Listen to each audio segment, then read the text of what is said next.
வணக்கம் மக்களே. இன்றைக்கி நைட்டு மேகி செஞ்சு கொடுங்க அப்படின்னு சொல்லி நான் வீட்டில் கேட்டிருந்தேன். ஏன்டா மேகி நீயே செஞ்சுக்க மாட்டியா அப்படின்னு உங்கள் எல்லாருக்கும் தோணும். இல்லை, நான் நார்மலாக போட்டு செய்கிறதுனா செஞ்சுருவேன், அப்படி இல்லைன்னா முட்டை போட்டு செஞ்சால் செஞ்சுருவேன்.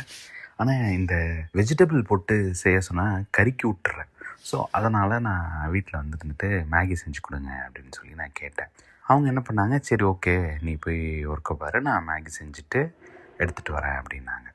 சரின்னு சொல்லி கொஞ்ச நேரம் கழித்து மேகி செஞ்சு எடுத்துகிட்டு வந்தாங்க. அது என்னன்னு பார்த்திங்கன்னா சேமியா. என்ன ரீசன் மேகி செய்யலைன்னு பார்த்திங்கன்னா, நமக்கு எல்லாருக்கும் தெரிஞ்சது தான். லைக் அதில் இருக்கிற அந்த ஹெல்த் ஹசார்ட்ஸ் இருக்கிறனால எவ்வளோக்கு எவ்வளோ கம்மி பண்ண முடியுமோ கம்மி பண்ண சொல்கிறாங்க. ஆனால் சம்டைம்ஸ் நம்மளோட நாக்கு ருசி கேட்குதா, அதனால் நம்ம அதை சாப்பிட்ற மாதிரி ஆகிடுது.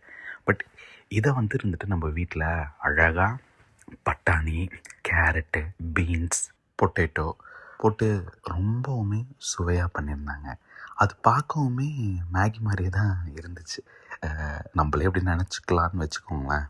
நான் மேகி இருந்துட்டு கேர்லியாக இருக்கும்னு வச்சுக்கோங்க, சேமியா நீட்டமாக இருக்கும். இந்த பதிவை எனக்கு ஏன் போடணுன்னு தோணுச்சுன்னா, அந்த எஃபர்ட் எனக்கு ரொம்பவுமே ஒரு செகண்டு ரொம்ப ஒரு சந்தோஷத்தின் உச்சத்துக்கே போயிட்டேன்னு வச்சுக்கோங்களேன். ஏன்னா இப்போ எங்களால் பெருசாக பெரிய பெரிய பொருளாக வாங்கி சந்தோஷம் அடைகிற அளவுக்கு எங்கள் பொருளாதாரம் கிடையாது.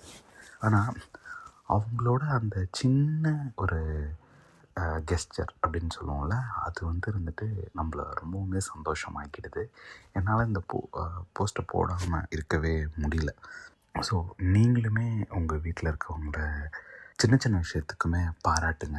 ஏன்னா எனக்கு தெரிஞ்சு நகை, பணம் இது எல்லாத்தையும் தாண்டி ரெகக்னேஷன் தான் முக்கியம் நான் நினைக்கிறேன். ஏன்னா நம்ம இப்போ வேலை செய்கிற இடத்துல நம்மளை ரெகக்னைஸ் பண்ணணும்னு நினைக்கிறோம்ல, அதே மாதிரி நாள் முழுக்க நமக்காக வேலை செய்கிறவங்க நம்ம வீட்டில் இருக்கவங்க தான். அவங்களையும் நம்ம ரெகக்னைஸ் பண்ணால் இன்னுமே நல்லாயிருக்கும்னு நினைக்கிறேன். தேங்க்யூ.